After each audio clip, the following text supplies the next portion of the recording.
Welcome to the show. I'm Jason Whitlock, and I'll tell you why Aaron Rodgers doesn't deserve all the credit for that Packers comeback yesterday. Starting to make sense, Whitlock, and I'm Colin Cowherd, and I'll tell you why I'm still not convinced that Cam Newton is all the way back. You're not making any sense. Speak for yourself starts now. It was a nice little Sunday outing. Went to Detroit and broke out a can. All right, hello and welcome. Coming up, we'll talk NFL with Tony Gonzalez and Rob Ryan.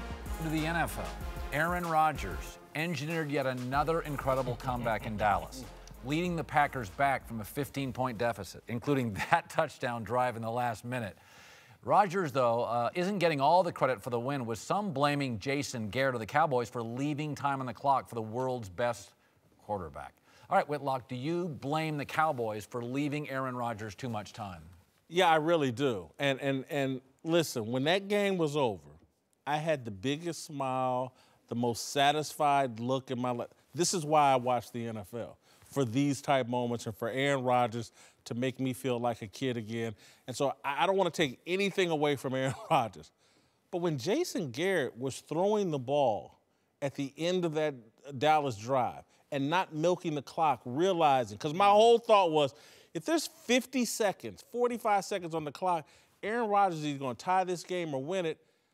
Jason Garrett managed them into this situation, and Aaron Rodgers ate him alive. Let me defend Jason Garrett. Okay. Please, I can't wait. It's hard to win in this league. Okay, Andy Reid has only been to one Super Bowl.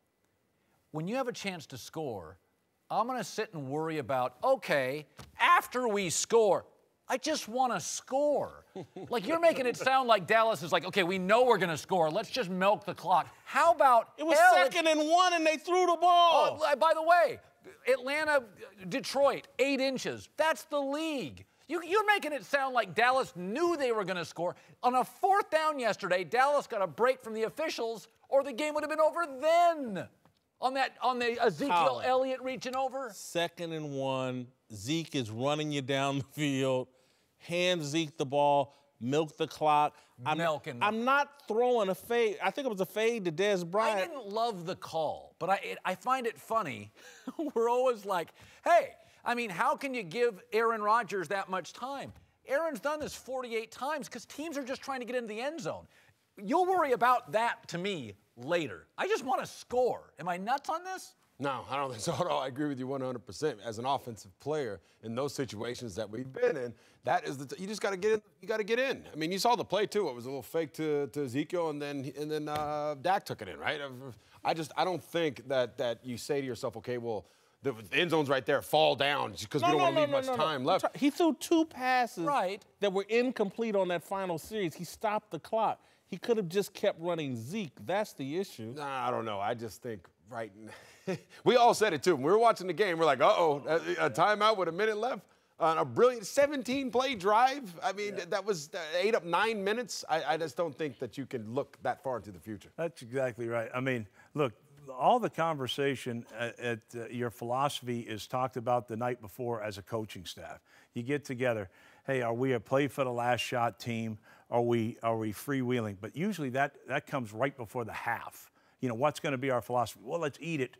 We'll keep running the ball. We'll do things and play for the last shot and not give the ball back. But that happens right before the half. This is at the end of the game situation. And, Jason, they had, like Tony said, there's an 8 or 9 minute drive. It was awesome the way they were running the football, 8 yards a shot. I mean, you could all of us could sit back and say, hey, you're going to score here because how poorly the Packers were playing defense and how well they were running. But you know, you do have Dez, and that if there's an automatic receiver in that low red zone, it's Dez. You got one-on-one. He is so good at catching the ball there. It's like, you know, so they took one shot, but they still got it in. But the thing I have a problem, it's not Jason Garrett. I think they did a good job of managing the clock and getting it down there. Okay, they gave it to him with a minute, you know, whatever the time was. I think they did a poor job of executing what Marinelli was calling, and then he had a lousy call in the red zone, which, how about a little heat on their defense? 4 for 4 with Denver, makes that guy look like John Elway a few weeks ago, 4 for 4 in the red zone. Now they're 4 for 5 in this game. They're not playing the right call. They're in a field call, which is 2-man cover 5 with low inside help and a half-field safety. Well, you can't play that in that red zone. You're on a 10-yard. You can't play it there. The safety will never get over the top. And so the corner, he does exactly how he's coached. The safety does exactly how he's coached, and they win the game with a touchdown. If you want to blame somebody from Dallas, blame that guy. Here's the other thing. Seattle yesterday was in the red zone like 5 times, and they scored 3 points. To my point is, when you are on a 17-play drive, you're facing the Packers. It's national TV. I got a second-year quarterback. I'm not sitting worried about clock. I want to just get the ball in the end zone. So we can always look at and say, they should have thrown there. But I think I watched Seattle yesterday. They were in that red zone all day long. They got a field You're goal. comparing Seattle to Dallas with Zeke. You sound like a columnist. No. What I said, it's like I'm in outer space. You're talking about Aaron Rodgers is on the other side. You know how I would have rather lost that game? 4th and 1 from the 2-yard line and a bad offensive play call, and we just lost because we didn't score. That way? Because we then giving this in short yardage. Then to give this man the ball with a minute left, you knew that was dead. So what's the column? What's the column you write in Dallas? You're the columnist for the Dallas Morning News. Jason Garrett. You know what my #1 saying is to friends? Know your personnel. And that means not just your personnel, but the opposing personnel. The entire time I'm playing those guys in that uniform, I'm thinking, I don't want that dude over there to kill me. I'll die any other way than having that dude, the ultimate killer, kill me. I would have rather lost the game with him standing on the sideline watching my offense butter out with its running game. There's never been an owner that said you're fired because of the way you lost. They just fire you for losing. You're trying to find better ways to lose, win games. The terrible thing is everybody's trying to hide. Look, don't put that defense out there. They were only out there for 25 minutes. I mean, they were only out there for 25 minutes. There's not one person here that knew when Aaron Rodgers ran back on the field with a minute, game over. Yeah, everybody knew it. Especially when you don't keep them contained in cover 5. You have no chance. Everybody knew it, but yeah, let's give them the ball back with a minute. Yeah, but you got to do you got to think you can stop them. I mean, no, you don't. Haven't you watched Aaron Rodgers? I have, but somebody put a mirror in front of him. Somebody's got to contain him. Someone's got to play in the B gap when they run the football, and there's nobody there. The guy's like 10 years in. He can't be stopped. There's nothing you could have done. They did what they had to do, a 17-play drive, That's 9 minutes off the clock. Whitlock. They did what they had to do. What if that was a 9-play drive? We would have given Aaron the ball with 7 minutes left. Then you might have got it back, though. Thank you. Welcome back. Tony Gonzalez is back, and we're now joined by Fox NFL analyst Michael Vick. Let's move to Detroit, where Cam Newton rebounded from his rough week off the field with a spectacular Sunday. Carolina looked great. Threw for 3 touchdowns, 350 yards. Big win over Matthew Stafford and the Lions. After a slow start, Cam now has had 2 very good games back-to-back and has the Panthers at 4-1. Whitlock?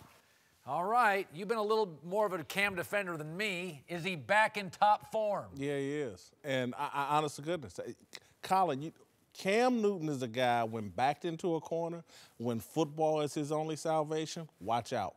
This is the Cam we saw at Auburn when the whole country hated him, and he was like, oh, I'm going to show y'all.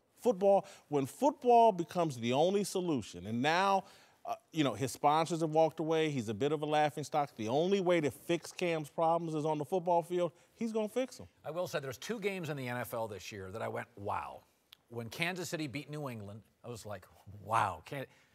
Carolina pushed Detroit all over that field for 3.5 hours. I don't care what the score was. And I sat there and I thought, this looks like the Carolina team that won the NFC. It was like, wow. They ran. They were physical. They got pressure. Stafford was overwhelmed. My take on Cam has always been, he's the roller coaster Cam. He's on a really good high right now. I'm going to give it a few more weeks. I tend to think he's good when backed into a corner. He struggles when he's on top of the world. But I will say, as a team, Cam included, I thought Carolina looked like Kansas City beating New England. My jaw dropping. They were fantastic. I mean, I'll say this, like you said, Cam, the last 2 weeks has looked like Cam in 2015, and that's what we're accustomed to seeing. Last year it didn't look that way. At times it was sporadic. It wasn't consistent enough. But if you look at the game yesterday, he was smiling. It was plays that they ran that helped Cam be Cam. And, I think that's what they have to do to really have the success it has to be consistent, and they can't, you know, make mistakes along the way. They have to just continue to build on this win. Cam fuel to the fire every week. If that's what it takes, that's what's going to drive him. Is that what it's going to take, though? I think that's what it's going to take. You remember Michael Jordan, how he always, they said he had to hype himself up, like make up stuff. I don't know if that's what it takes. Instead of putting your foot in your mouth and not really thinking about the consequences of what you say to get you motivated, I wish that he could just make some stuff in his head, because when he's like this, he's one of the best. Yeah. I said it this morning. If we had a combine and we put all the quarterbacks in the NFL in there, he'd be the first pick. Yeah. I mean, Absolutely. physically, 6'5", 265, runs the 40, arm strength, everything. Like, he is the guy he is so talented that he's, from a physical standpoint, he's way better than the next closest guy, but he holds himself back. If he could just close that gap and play like he could do this, if you can do it once, why can't you do it again? That's my opinion on football did it for players. a full season in 2015. And got MVP. Why should he not do that did it every at time? Auburn. But listen, let's don't act like we're talking with two guys, Michael Vick and Tony Gonzalez, supremely talented. Sometimes the game can be too easy. Yeah. That's my point. So when Cam, again, it is a knock that things have to fall apart. He has to be backed into a corner. It's a fair criticism. Right. It's a fair but when you have that much talent, it took a newspaper columnist taking a pot shot at you to get you to go to that next level early in your career. Mike, you had to fall before figuring it fully out. When you have so much talent, it can take extra things to get you motivated. Let's give the one thing I've always liked about Carolina: good owner, same coach, Ashula assisting him, generally had in that division a decent roster. Cam can be a little inconsistent emotionally. This is a really good organization, I think, for him. They've got consistency in the front office, coaching. A lot of these guys. I'm gonna disagree with you. You think so? I mean, no, I'm gonna disagree with you, because we would be seeing more of this kind of Cam if they had the right kind of head coach. If they had a coach that could figure out how to become a father figure for this dude and keep a foot in his rear end, we'd be seeing more of this Cam Newton. Ron Rivera's got to figure out how he can emotionally connect with this guy to get this switch that's just been turned on more consistently, because the Cam we saw on Sunday, he can do that. Isn't that Cam's responsibility? It is, but people are different, Colin. When you're blessed with all of that talent, the game can get a little boring to you unless somebody or something puts you in that mentality. Well, I think you said it best, though. This situation forced him to concentrate solely on football. Yeah. It backed him in that corner, and you see what happens when he gets back to the corner. All right, to a guy who seems to be getting worse, Ben Roethlisberger. The Steelers quarterback hasn't looked like themselves so far this year, especially yesterday. 5 picks. I mean, it was ugly against the Jags. Big Ben addressed his troubles after the game. Ben, what do you think's not happening in the passing game right now? I'm not playing well enough. You doing anything different? Why is that? Don't think so, but maybe I am. Maybe I don't have it anymore. Ben, does doubt ever creep in here, you think? Nope. It's not. If anybody in this room ever has that doubt, they probably aren't here. You know what I'm saying? Like, just professional athletes shouldn't have doubt. All right, Whitlock, you blame Big Ben. I'm going to throw a bit of a curveball. I think Mike Tomlin's put him in a tough spot. I think Tony Gonzalez last week or 2 weeks ago made an excellent point about Mike Tomlin and Herm Edwards. They put a burden on the players. Let the men in the locker room control this team, and I'm going to back away. And they put too much on Big Ben's plate. Big Ben is a more mature player than he ever was early in his career. But at the end of the day, he's still Big Ben. He's trying to be the leader of this team. It got him crossways with Antonio Brown about the national anthem, the locker room deal. He's trying to do too much, and it's affecting his play. Mike Tomlin, again, and I'm not trying to beat up on Mike, but because Ben threw 5 interceptions, and that's on Ben. But I think there's too much on Big Ben's plate. The leadership and responsibility of that entire football team on Big Ben, he can't handle it. It feels like a bad marriage. Like a marriage can struggle, and you can argue with each other over dinner. When it goes public, and you're fighting in restaurants, and you're fighting in front of the kids, that's a bad marriage. This whole thing isn't working. Ben can be passive-aggressive. Tomlin yesterday said, I didn't think Ben played well. He can talk for himself. Like, now it's public. Like, now they can't hide their animosity. You played with Big Ben for a year. I think this has become a fair criticism. I'm not sure Big Ben's all the way in. You talked to him. He's been talking retirement for the last 2 years. Yeah, for the last 2 years. And I don't know if, like I said earlier, if Ben has 1 foot in and 1 foot out. And let me just back up a step further. I got to give the Jacksonville Jaguars credit because Tony said they had the best defense in the first week of the season this year. And not to take credit away from them, but you know, it was a tough day for Ben. So we can't say all the distractions is a reason for Ben not playing well. I think it's a plethora of things. I think they've had to find some type of continuity on the offense. And it's just not Ben. But if he doesn't, you know, want to play or continue to play and don't feel like he doesn't have it, then he needs to, you know, think about the rest of the guys in that locker room because there's, you know, 52 other guys who are trying to win a championship. And, you know, these comments won't hurt. You know, won't help at all. So, you know, it's just like... Listen, we talk about distractions. Yeah. If you're a quarterback and you mention retirement, that's a distraction. Yeah, and you hit the nail right on the head there. I'm looking at that and seeing Big Ben, and I love Ben, obviously Hall of Famer player, but as a teammate, when you hear that from your quarterback, your leader, the face of your franchise, when he starts doubting himself, that is the worst thing that can happen most of the time, 95% of the time. That's the worst thing that can happen to you as an athlete. I think as a person, you lose confidence. Yeah. It's hard to have success after that. I hope he finds a way to get back into that groove mentally. He needs to go talk to, I mean, there's Tom House. I mean, a lot of quarterbacks do this. Tom Brady does this. Matt Ryan does this. Matt Stafford does this. You need to there are guys that you can go out there and talk to get you back in that frame of mind because that's exactly what it is. But yes, he's getting a little older. Sometimes you hit that cliff as a player, and it can fall quickly. That's one of the reasons I retired so early.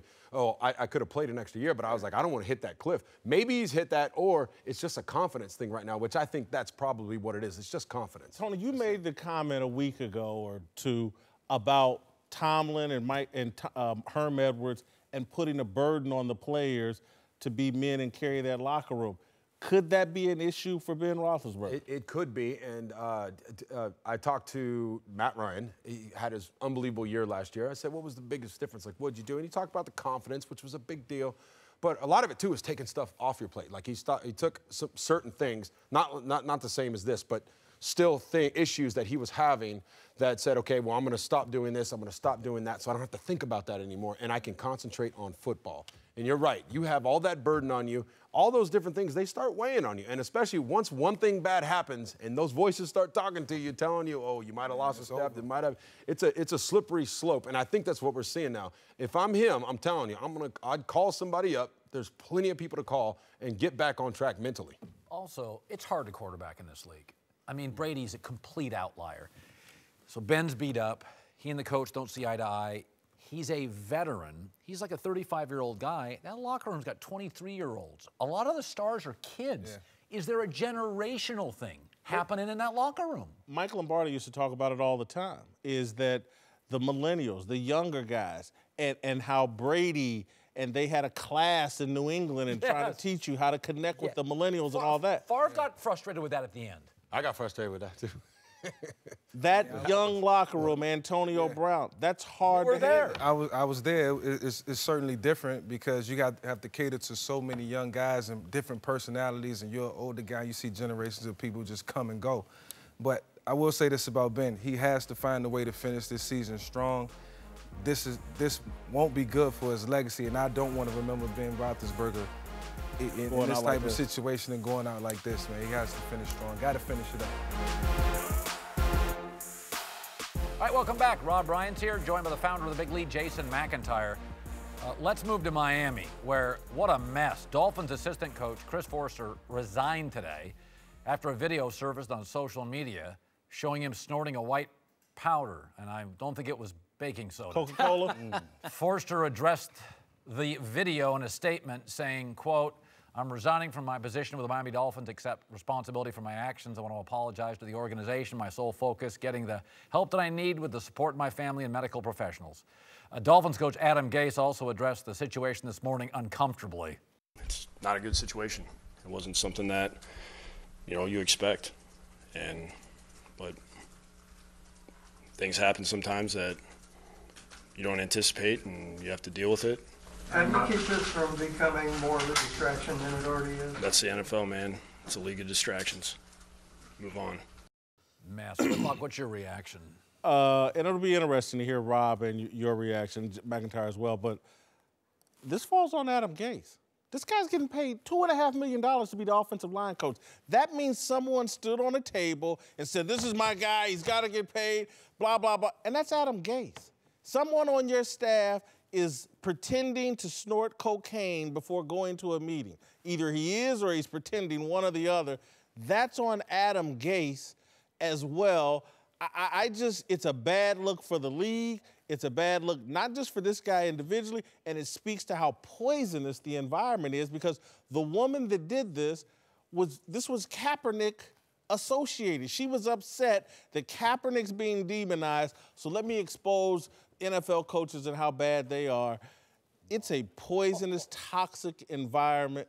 Bad look for the NFL and the Miami Dolphins. Well, it's funny. Through the years, I always try to think of what does a coach inherit. I've always supported Marvin Lewis, and I've said he inherited a cheap, second-class organization. Marvin can coach. Doc Rivers gets heat. He inherited a third-class operation.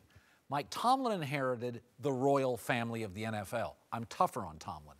There's part of me that says this organization, since Dave Wannstedt and Jimmy left, is a mess.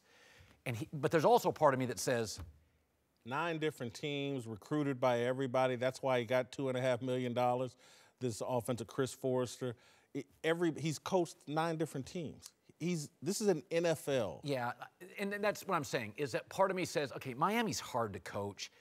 The other part, though, when I watched Adam Gase, you got the Cutlery go, and you've got the Hurricane, you've been displaced, and then you have this.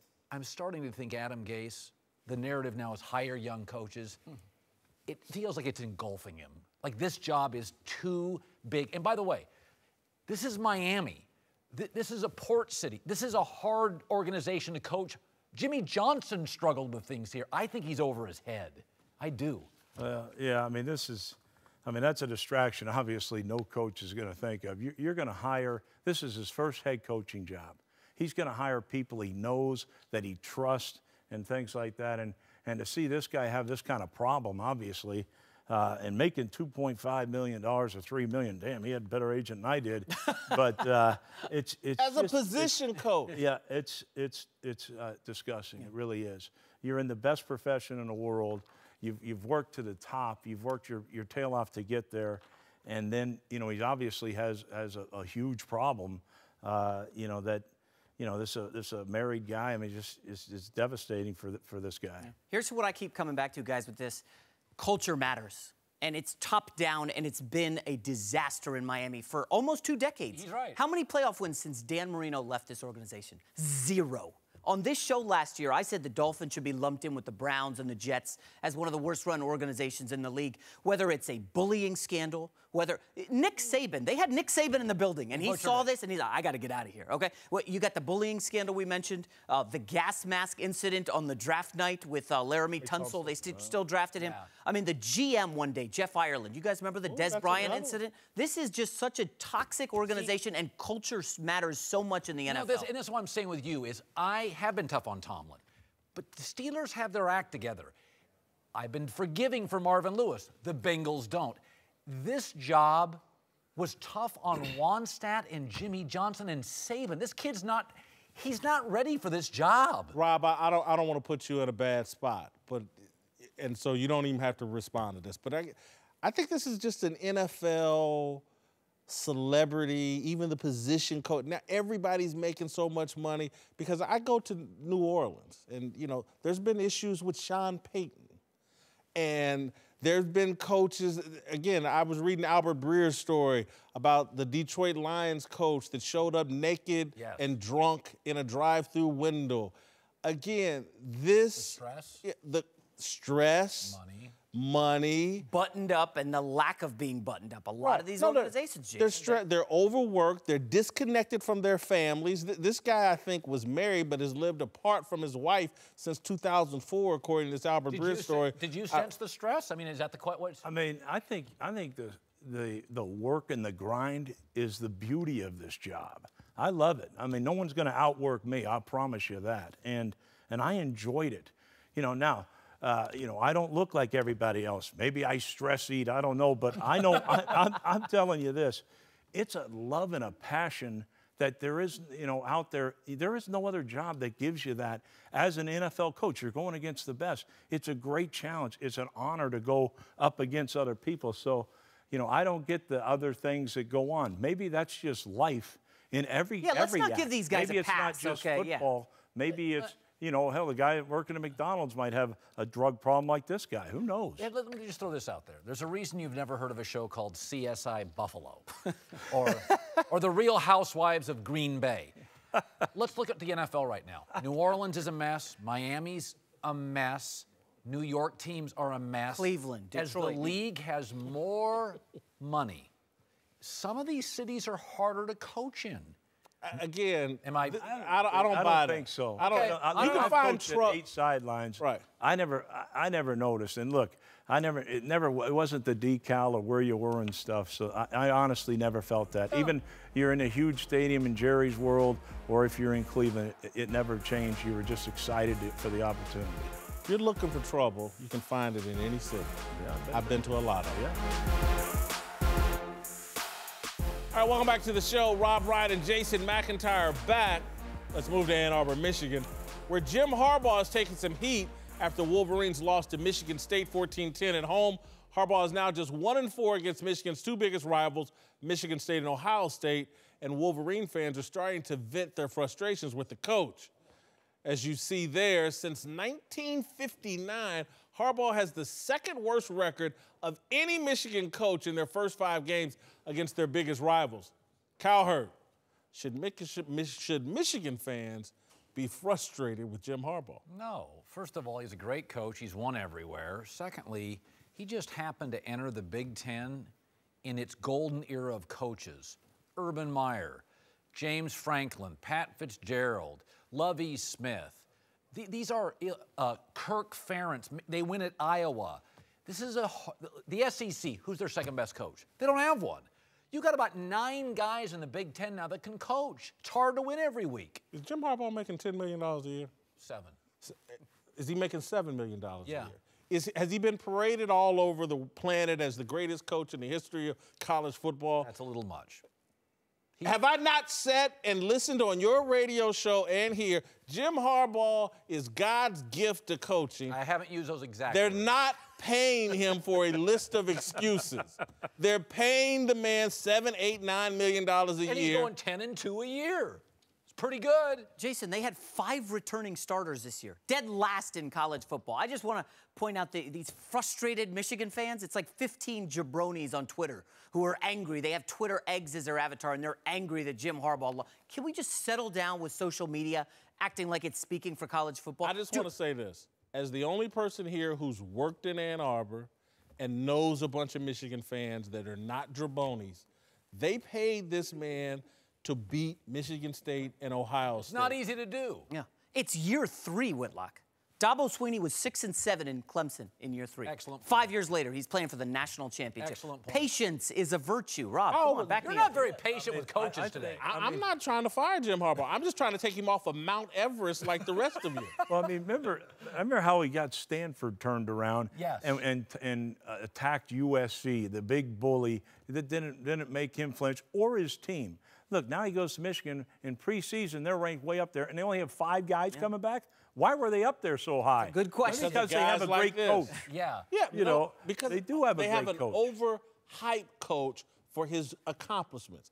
Let's win a conference championship before we anoint and crown this man. By the way, He accomplished a whole lot in pro football. San and Francisco. then he went back down. Like Did a was pretty San good Francisco job when there. he left. Amazing. Not very good. He literally left San Francisco and the organization went into the abyss. You don't think he can coach? Why are you putting words in my mouth? I'm trying not to crown the man. Of course I think he's a hell of a coach. But he doesn't need to be crowned until he does what Penn State's James Franklin has done. He's a great win coach. a conference championship. That's what they're paying to do. Beat your rivals. Okay, by the way, again, to your point, Jim has never been, if you look at his college, his Stanford career, Jim usually, he's not an Urban Meyer. He's not a year turnound guy. It takes He's a couple not. years. They're paying him like he's the Well, Urban but Meyer. they had to, or he'll go to the NFL or go somewhere else. They were Jason, struggling terribly when they did hire him. do you want to go back to the Rich Rod days or Wait a sec, I know what this is about. This is about Brady Hoke, isn't it? You got to defend your guy, Brady Hoke. Y'all acting like your I'm boy, attacking. you hang out with Brady. I'm not attacking Jim Harbaugh. I'm just taking him off of Mount Everest.